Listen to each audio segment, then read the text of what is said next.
अक्सर फैसले बहुत दुश्वार होते हैं। माँ जी का फैसला कुछ और था और मेरा कुछ और। मेरा ये फैसला था कि मैं फरीदा को कभी नहीं छोड़ूंगा।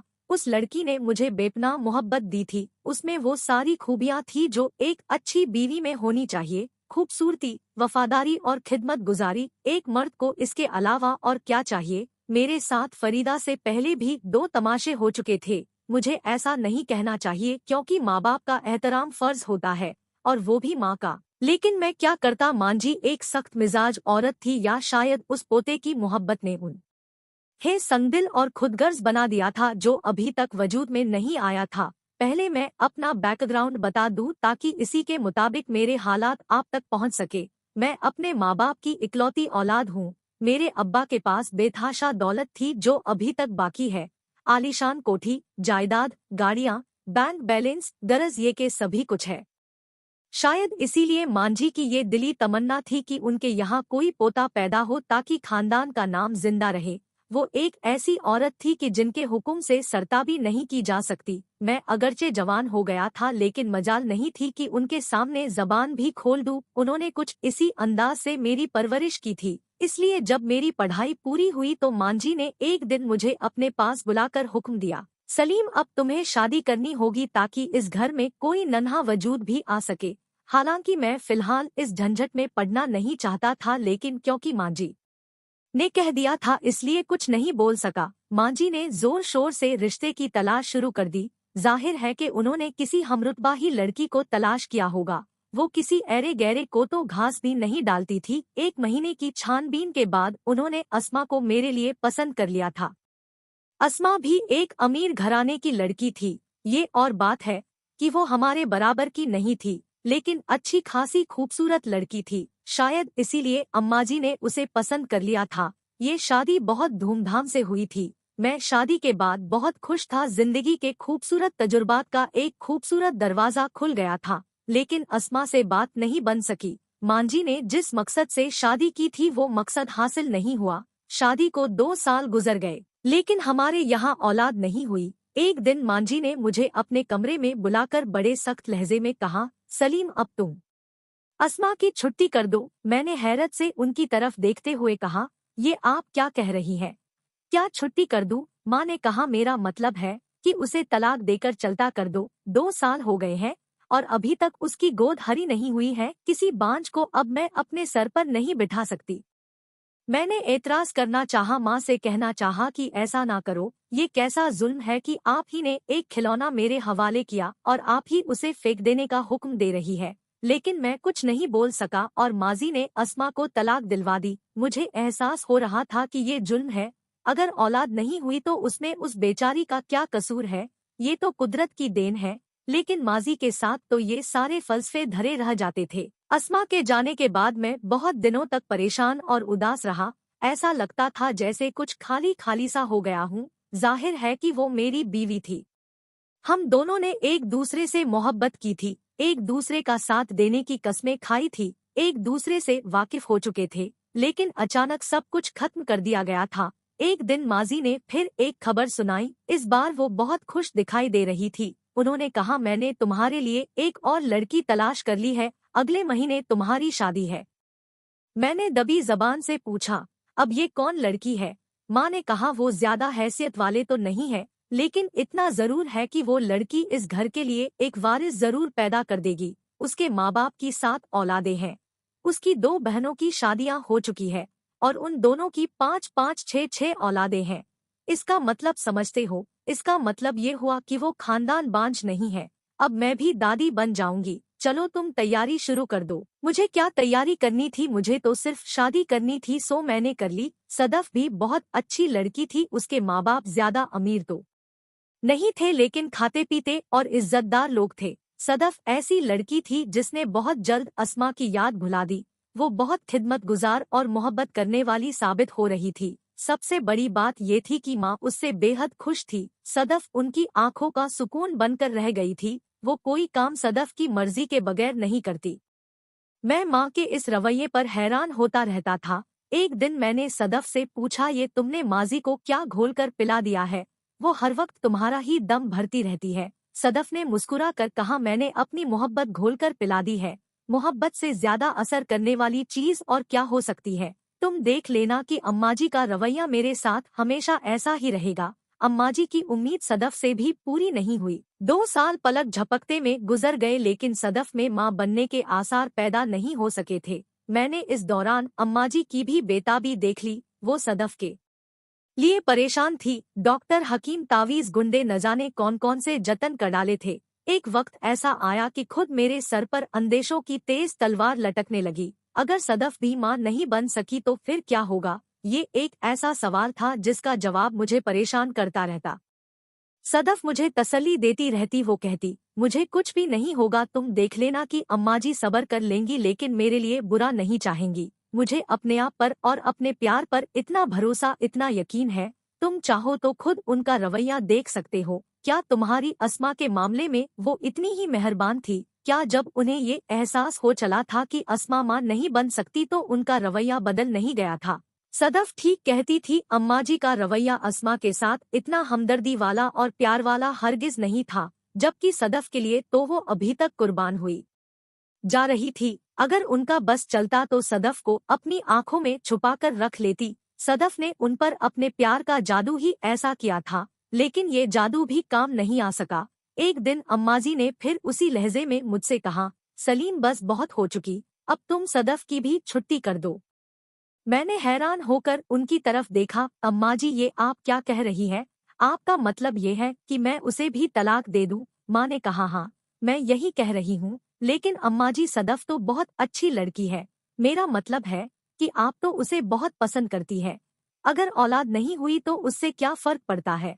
अम्माजी जल्दी से बोली, ये ठीक है कि मैं उससे मोहब्बत करती हूँ, उसे पसंद करती हूँ, लेकिन इसका ये मतलब नहीं कि अपने खानदान के पैरों पर कुल्हाड़ी मार लूं। तुम्हारा और तुम्हारे बाप दादा का कोई नाम लेने वाला भी ना हो, मैं ये बर्दाश्त नहीं कर सकती। ये मेरा हुक्म है, तुम्हें उसकी छुट्टी करनी होगी। सदफ को जब ये मालूम हुआ तो वो बहुत रोई। आखिर मेरा भरोसा टूट गया। मैं ये समझी थी कि मैंने इस घर में अपनी जगह बना ली है, अब यहाँ से मरकर ही निकलूंगी। लेकिन मुझे क्या मालूम था कि मेरी सारी मोहब्बत, सारी खिदमत यूं ही रायगा चली जाएगी। और तुम कैसे मर्द हो जो इस नाजायज फैसले के खिलाफ सर नहीं उठा सकते, अम्माजी को मना नहीं कर सकते? अब मैं उसे क्या बताता कि मैं अम्माजी के सामने कितना मजबूर और बेबस हो जाता हूँ। मेरी कोई हैसियत भी नहीं होती। वो जिस तरह चाहे मुझसे मेरे पसंदीदा खिलौने छीन सकती है, उन्हें तोड़ सकती है। सदफ रोती रही और उसके साथ मैं भी रोता रहा, क्योंकि अब मैं सिवाय रोने के और क्या कर सकता था। फिर वही हुआ जो अम्माजी ने चाहा था, मुझे सदफ को तलाक देनी पड़ी। मैंने अपने दिल पर कितना बड़ा पत्थर रखकर ये हरकत की थी, ये मैं ही जानता हूँ। उसके आंसू बहुत दिनों तक मुझे खून रुलाते रहे थे। तलाक के बाद अगरचे अम्माजी ने उसे अच्छी खासी रकम भिजवा दी थी, लेकिन उससे क्या होता है? वो बेचारी तो कहीं बैठकर अपनी किस्मत को रोती होगी। सदफ के बाद मैंने ये तय कर लिया कि मैं अब शादी नहीं करूँगा। आखिर मैं भी इंसान हूँ, मेरे भी एहसासात है।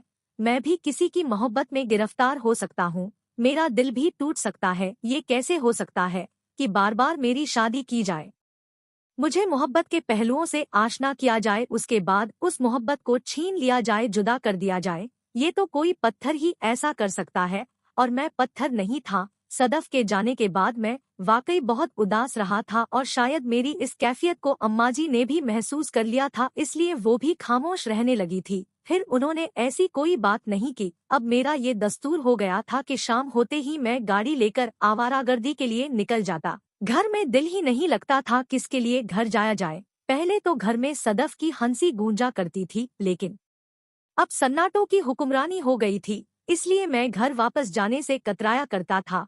एक दिन मैं यूं ही गाड़ी लेकर घूमता फिर रहा था कि बशीर साहब से मेरी मुलाकात हो गई। मुलाकात क्या हुई, मैंने उन्हें एक पार्क की बेंच पर निढाल पड़ा हुआ देख लिया। मैं उस पार्क में टहल रहा था। इंसानी हमदर्दी के नाते मैं उनके पास पहुंच गया। उन्हें शायद दिल का दौरा पड़ा था या ऐसी ही कोई बात थी। मैंने उनसे पूछा, क्या हुआ है आपको? उन्होंने करहाते हुए कहा, बहुत तकलीफ हो रही है। एक लम्हा सोचने के बाद मैंने उनसे कहा, चलो मैं आपको घर तक पहुंचा दूं। मैं उनको सहारा देकर अपनी गाड़ी तक ले आया, फिर उनके घर तक आ गया। उनका घर एक मिडिल क्लास की आबादी में एक छोटा सा घर था। रास्ते में उनकी तबीयत कुछ संभल गई थी। वो मेरा एहसान मान रहे थे। मैं वहाँ से वापस जाना चाहता था, लेकिन वो जिद करके मुझे घर में ले आए और वहीं फरीदा से मेरी मुलाकात हुई। वो उनकी बेटी थी। उसको देखकर मैं महक उठा। खुदा ने क्या हुस्न दिया था, और हुस्न के साथ साथ उसके तौर तरीके में भी एक किस्म की पाकीज़गी थी जो ऐसी लड़कियों के हिस्से में आती है जिनका किरदार बेदाग हो। बशीर साहब ने चाय के लिए जिद की और मुझे रुक जाना पड़ा। उस घर में शायद बाप बेटी के और कोई नहीं था, इसलिए कि चाय वो खुद ही लाई थी। बशीर साहब से बहुत देर तक बात होती रही। उनकी बीवी का इंतकाल हो चुका था। फरीदा उनकी इकलौती औलाद थी। वो खुद रिटायर हो चुके थे। किसी न किसी तरह जिंदगी गुजर रही थी। मैं जब वहाँ से जा रहा था तो फरीदा के तसव्वुर को भी अपने साथ लेता आया था। वो एक खूबसूरत ख्वाब की तरह मेरे साथ साथ चली आई थी। मैं 2-4 दिनों के बाद बशीर साहब की खैरियत मालूम करने फिर उनके घर पहुंच गया। शुरुआत इसी अंदाज से हुआ करती है, छोटे छोटे बहाने साथ साथ चलते रहते हैं, छोटी छोटी बातें हुआ करती है, और एक दिन पता चलता है कि अरे ये तो मोहब्बत है, हम मोहब्बत करने लगे हैं। फरीदा और मेरे साथ भी ऐसा ही हुआ। मैं वहाँ बाकायदा आने जाने लगा था। बशीर साहब मुझसे बहुत मुतासिर भी थे। उन्हें ये मालूम हो गया था कि मैं किस खानदान का हूँ। वो मेरी शराफत के बहुत कायल थे। इस दौरान फरीदा से भी मुलाकातें होती रहती। ये और बात है कि वो मुलाकातें फॉर्मल ही होती, यानी हम घर पर ही मिला करते। वो हमारे लिए चाय वगैरह लेकर आया करती, फिर उससे थोड़ी थोड़ी बातें भी होने लगी। ये बातें भी कोई खास नहीं थी, लेकिन हमारी निगाहें एक दूसरे का हाल सुना दिया करती। मोहब्बत करने वालों के देखने का अंदाज ही अलग होता है। ये ऐसी नजरें होती हैं जो दिल को आंखों में ले आती हैं। एक दिन बशीर साहब घर पर नहीं थे और मैं पहुंच गया था। उस दिन फरीदा से अच्छी खासी बातें हुई और मैं उसके बारे में बहुत कुछ जान गया।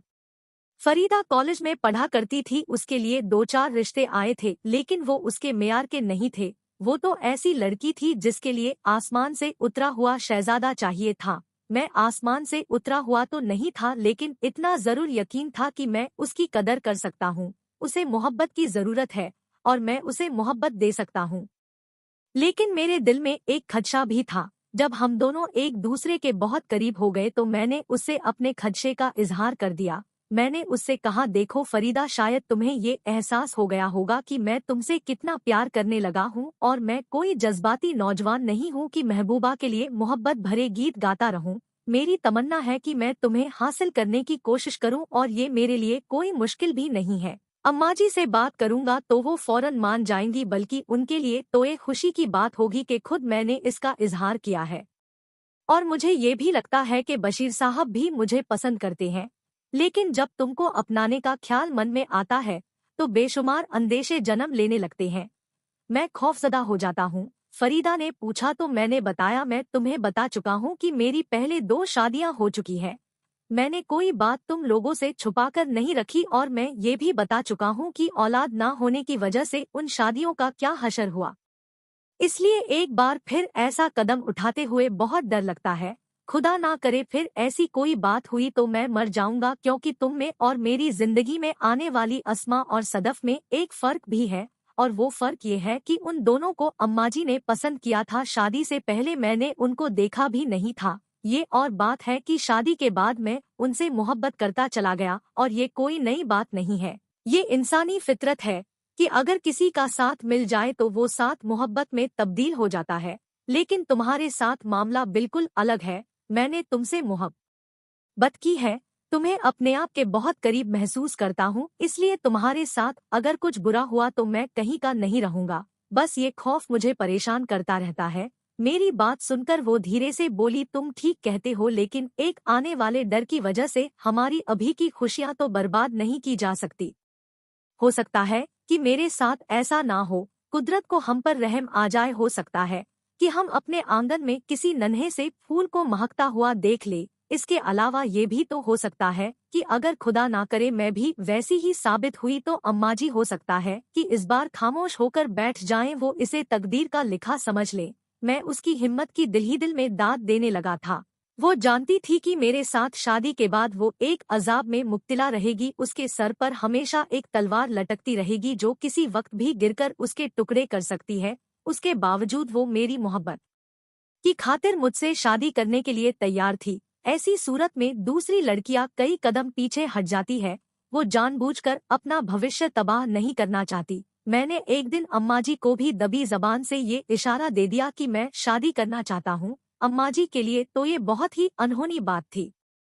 उन्होंने कभी सोचा भी नहीं होगा कि मैं भी कभी इस किस्म की ख्वाहिश करूंगा। वो ये सुनकर बेइंतहा खुश हो गई। उन्होंने कहा, अरे सलीम, तुमने इतनी बड़ी खबर मुझसे छुपाए रखी, बताओ कौन है वो लड़की। मैंने कहा, वो गरीब घराने के लोग हैं।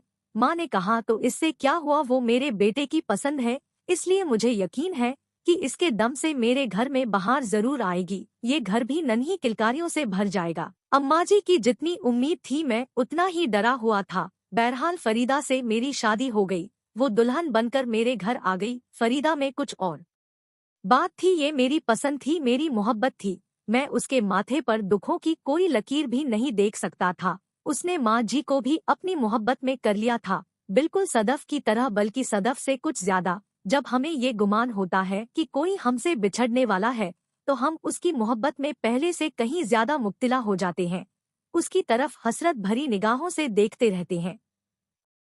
मेरे साथ भी यही होता। मैं जब भी फरीदा को देखना शुरू करता तो बस देखता ही रहता था। वो खुद भी मेरे इस एहसास को समझ जाती और मेरा हौसला बढ़ाने के लिए कहती, आप इतने परेशान क्यों होते हैं? आप यकीन करें, मैं जिंदगी भर आपका साथ नहीं छोड़ूंगी। अब मैं उसे कैसे बताता कि मैं अम्माजी की औलाद वाली शिद्दत से अच्छी तरह वाकिफ हूँ, इसलिए मुझे हर लम्हा तुम्हें खो देने का एक धड़का सा लगा रहता है। और वो मुझे कहती, खुद पर भरोसा रखे, सब ठीक हो जाएगा। लेकिन सब ठीक नहीं हो सका। अम्माजी की दुआओं और हमारी शदीद ख्वाहिश के बावजूद फरीदा की गोद नहीं भर सकी। न जाने हमारी कैसी किस्मत थी, हमारे साथ ये सब क्या और क्यों हो रहा था। अब तो मुझे खुद भी महरूमी का एहसास होने लगा था। मैं जब छोटे छोटे बच्चों को शोर करता, खेलते कूदता और उछलता हुआ देखता तो अंदर ही अंदर एक हुक सी उठने लगती। लेकिन मैंने कभी फरीदा से इस बात का इजहार नहीं किया। मैं जानता था कि वो खुद अंदर ही अंदर कितनी टूटती जा रही है। सबके सामने उसके होठों पर मुस्कुराहट रहती, लेकिन उसका दिल धड़कता रहता है। मैं ये महसूस करता कि जब वो अम्माजी की तरफ देखती तो उसके अंदाज में बेपनाह खौफ होता। अम्माजी अब फिर चुप चुप रहने लगी थी। शायद वो अंदर ही अंदर कोई फैसला कर रही हो, लेकिन इस फैसले पर अमल करने की हिम्मत ना हो, क्योंकि वो जानती थी कि फरीदा मेरी पसंद है, मेरी मोहब्बत है। उन्हें भी बहुत सोच समझकर अगला कदम उठाना था। और जहां तक मेरा सवाल था, तो मैंने ये फैसला कर लिया था कि अब चाहे जिंदगी भर औलाद ना हो, मैं फरीदा को नहीं छोड़ूंगा। लेकिन ये कैसे हो सकता था, इसके लिए मुझे कोई न कोई तरकीब सोचनी थी। एक दिन मेरे खदशे हकीकत बनकर मेरे सामने आ गए। अम्माजी ने मुझे अपने कमरे में बुलाया तो मैंने समझ लिया था कि वो क्या कहने वाली है। लेकिन इस दफा वो डायरेक्ट इतनी बड़ी बात नहीं कर सकती थी, इसलिए कुछ देर सोचने के बाद कहा, सलीम, मेरी वो ख्वाहिश अभी तक पूरी नहीं हो सकी है, इसलिए मैं चाहती हूँ कि। मैंने उनकी बात काट दी और कहा, नहीं अम्मा जी, अब आप मुझे ये मत कहना कि मैं फरीदा की भी छुट्टी कर दूं। मैं ये कभी नहीं करूँगा। मैंने जिंदगी में पहली बार अम्मा जी की कोई बात मानने से इनकार किया था। अम्माजी ने बड़ी बेयकीनी से मेरी तरफ देखा और कहा, सलीम, ये तुम क्या कह रहे हो? मैंने कहा, हाँ माँ, ये मैं कह रहा हूँ क्योंकि मैं कोई खिलौना नहीं हूँ। मैं बार बार बनकर बिगड़ नहीं सकता। फरीदा मेरी मोहब्बत है, मैं इसको बड़े अरमानों से अपने यहाँ लाया हूँ। और सबसे बड़ी बात एक और है अम्मा जी, शायद आप में वो सुनने की हिम्मत भी ना हो। माँ ने पूछा, क्या बात है? मैंने कहा, मैं बहुत गुनहगार हूँ अम्मा जी। मैंने अस्मा और सदफ को तलाक देकर बहुत जुल्म किया है, लेकिन अब फरीदा पर ये जुल्म नहीं करूँगा, क्योंकि औलाद ना होने में मेरी बीवियों का कोई कसूर नहीं है, बल्कि सरासर मेरी कमजोरी है, मेरा कसूर है। अम्मा जी का मुंह खुला रह गया। ये आज तुम कैसी बातें कर रहे हो? हाँ अम्मा जी, आज मैं आपके सामने हकीकत का इजहार कर रहा हूँ कि बांझ वो नहीं थी, बल्कि बांझ मैं हूँ। आपका बेटा बांझ है। मैं पिछले दिनों मेडिकल चेकअप के लिए गया था और डॉक्टरों की राय यही है कि मैं खुद बांझ हूँ। और ये कोई नई बात नहीं है। कुछ मर्दों में इस किस्म की खराबी हो जाती है। ये पैदाइशी होती है, लेकिन इसका इलाज भी होता है। लेकिन इलाज के बारे में कोई डॉक्टर कोई गारंटी नहीं देता। उनका कहना है कि हो सकता है कि ये कमजोरी या तो जिंदगी भर साथ रहे या फिर अचानक खत्म हो जाए। माफ कीजिएगा अम्मा जी, मैंने आपके सामने बहुत मजबूर होकर ऐसी बात की है। अम्मा जी ने अपना सर थाम लिया और कहा, मेरे खुदा, ये क्या हो गया? इसका मतलब ये हुआ कि मैंने वाकई उन दोनों पर जुल्म किया था और अब उस बेचारी पर जुल्म करने जा रही थी। हाँ अम्मा जी, हमारे साथ ऐसा ही हुआ है। खुद मैं भी बहुत पछता रहा हूँ, इसलिए मैंने आपके सामने जबान खोली है।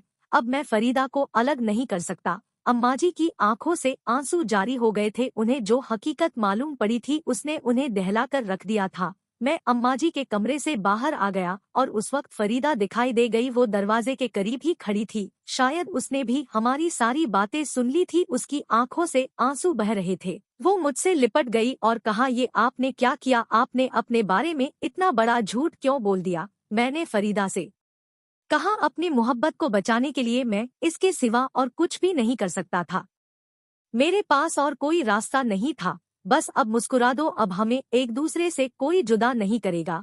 अचानक अम्मा जी की आवाज आई, तो ये सब झूठ था। हम बौखला कर रह गए। अम्मा जी भी उसी वक्त अपने कमरे से बाहर आ गई थी और उन्होंने हमारी बातें सुन ली थी। हमारे चेहरों के रंग उड़ गए थे। अम्मा जी ने सख्त लहजे में पूछा, बताओ क्या ये सब झूठ था? मैंने अपनी गर्दन झुका ली और कहा, जी हाँ अम्मा जी, ये झूठ है। मैंने अपनी मोहब्बत को बचाने के लिए आपसे झूठ बोला था। अब आगे आपकी मर्जी। अम्मा जी मुस्कुराते हुए बोली, बेवकूफ, मैं इतनी भी कठोर नहीं हूँ कि दो मोहब्बत करने वालों को एक दूसरे से अलग कर दूं। औलाद हो या ना हो, फरीदा अब हमेशा हमारी बहू रहेगी और अगर ऐसा ही है तो हम किसी बच्चे को गोद ले लेंगे। क्यों, मैं ठीक बोल रही हूँ ना?